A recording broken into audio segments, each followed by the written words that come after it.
ಮಗ life ಸಾಕಾಗೋಗ್ಬಿಟ್ಟಿದೆ. 9 to 5 job ಎಲ್ಲ ನನ್ನ ಕೈಯಲ್ಲಿ ಆಗಲ್ಲ ಮಚ್ಚ. ಏನೋ ಒಂದು ಮಾಡ್ಬೇಕು ಮಚ್ಚ, ಏನೋ ಒಂದು ಮಾಡ್ಬೇಕು. ಹೌದು ಬ್ರೋ, ನನಗೂ ಸಾಕಾಗೋಗ್ಬಿಟ್ಟಿದೆ ಈ 9 to 5 ಜಾಬಲ್ಲಿ. ಬ್ರೋ ನನ್ನ ಹತ್ರ ಒಂದು ಐಡಿಯಾ ಇದೆ ಬ್ರೋ. ನಾವು ಒಂದು ಬಿರಿಯಾನಿ ಹೋಟ್ಲ್ ಹಾಕೋಣ, ನಾನು ನೀನು, ಆಯ್ತಾ ಬ್ರೋ? ಮಗ ಸೂಪರ್ ಐಡಿಯಾ ಇರೋ ಬ್ರೋ. ಇವಾಗ ಕ್ವಿಟ್ ಮಾಡ್ತೀನಿ ನನ್ನ ಕೆಲಸನ ಬ್ರೋ. ನಿಂಗೋಸ್ಕರ ಕಳ್ಸಾಯ್ತು ಬ್ರೋ ರೆಸಿಗ್ನೇಷನ್ ಅಷ್ಟೇ ಬ್ರೋ. ಆದ್ರೆ 30 days ನೋಟಿಸ್ ಪೀರಿಯಡ್ ಸರ್ವ್ ಮಾಡ್ಬೇಕಾಗುತ್ತಲ್ಲ ಬ್ರೋ, ಏನ್ ಮಾಡೋದು ಬ್ರೋ? ನೀನ್ ತಲೆ ಕೆಡಿಸ್ಕೊಳ್ಬೇಡ, ನಾನು ಎಲ್ಲ ಅರೇಂಜ್ ಮಾಡ್ತೀನಿ. ನೀನ್ ಕ್ವಿಟ್ ಮಾಡು ಬ್ರೋ, ಕ್ವಿಟ್ ಮಾಡು. ನಾಳೆ ನಾನು ನೀನು ಒಂದು ಬಿರಿಯಾನಿ ಹೋಟ್ಲ್ ಓಪನ್ ಮಾಡ್ತಾ ಇದ್ದೀರಿ ಅಷ್ಟೇ.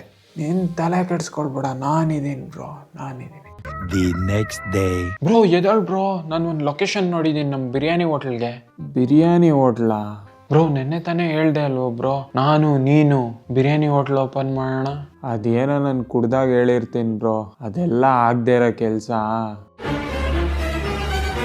ಅದ್ರ ಬಗ್ಗೆ ಎಲ್ಲ ಜಾಸ್ತಿ ತಲೆ ಕೆಡ್ಸ್ಕೊಳಕ್ ಹೋಗ್ಬೇಡ ಬ್ರೋ. ಸರಿ, ನಾನು ಸ್ವಲ್ಪ ಹೊತ್ತು ಮಲ್ಕೊತೀನಿ, ನಂಗೆ ಡಿಸ್ಟರ್ಬ್ ಮಾಡ್ಬೇಡ, ಆಮೇಲೆ ಕೆಲ್ಸಕ್ಕೆ ಹೋಗ್ಬೇಕು ನಾನು.